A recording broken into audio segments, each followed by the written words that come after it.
Ces eaux s'écoulent tranquillement depuis le col de Bonnefontaine. Sur les hauteurs de Tendon, la petite cascade a été cette semaine le théâtre de curieux va-et-vient. La découverte est toute récente. En affleurant ces roches, l'eau se charge de magnésium, de calcium et de voginium, des minéraux bons pour la santé que les membres de l'amicale laïque de la commune entendent faire profiter au plus grand nombre. C'est ainsi que le maire les a autorisés à prélever plusieurs centaines de litres. C'est une démarche un peu exceptionnelle. En fait, il a donné son autorisation parce que lui aussi, il croit en ce projet. Il pense réellement que cette eau est bonne pour nous, donc pour la santé. On attend justement l'aval quand même du service d'hygiène.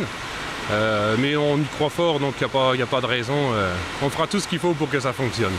Difficile dans un premier temps de comprendre vraiment ce que ces Toda, les habitants de Tendon, comptaient faire de cette eau. Nous l'avons compris en les suivant jusqu'au village voisin de Xamontaru où nous les avons retrouvés autour de l'alambic communal. Pour la première fois ici et très certainement en exclusivité mondiale, il ne s'agit pas de distiller des fruits mais bel et bien de l'eau.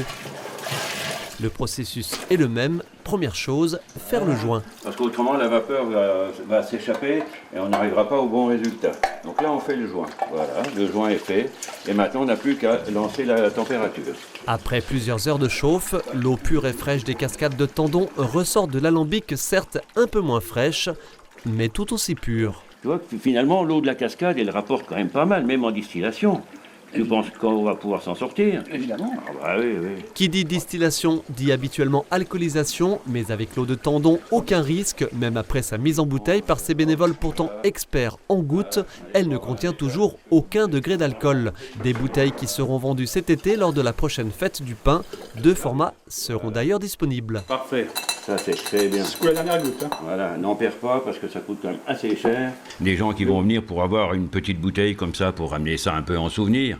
Et puis il y a ceux qui vont bien prendre le jeu et qui vont vouloir vraiment faire une cure de notre eau distillée et qui vont prendre des grandes bouteilles. Avec ça, ils pourront tenir, s'ils prennent des petites doses tous les jours, ils vont tenir une dizaine de jours. Donc là, ils verront vraiment le résultat des vertus de l'eau distillée des cascades de Tendon, c'est-à-dire sourire, bonne humeur, convivialité, enfin tout ce qui fait la fête du pain, quoi, voilà. Une édition 2022 de la fête du pain de Tendon à laquelle seront d'ailleurs conviés les 2 douaniers venus s'assurer ce jour-là de la non-alcoolisation du précieux liquide. Quant aux cascades, site touristique déjà très fréquenté, les vertus de son eau devraient assurément attirer quelques gros poissons.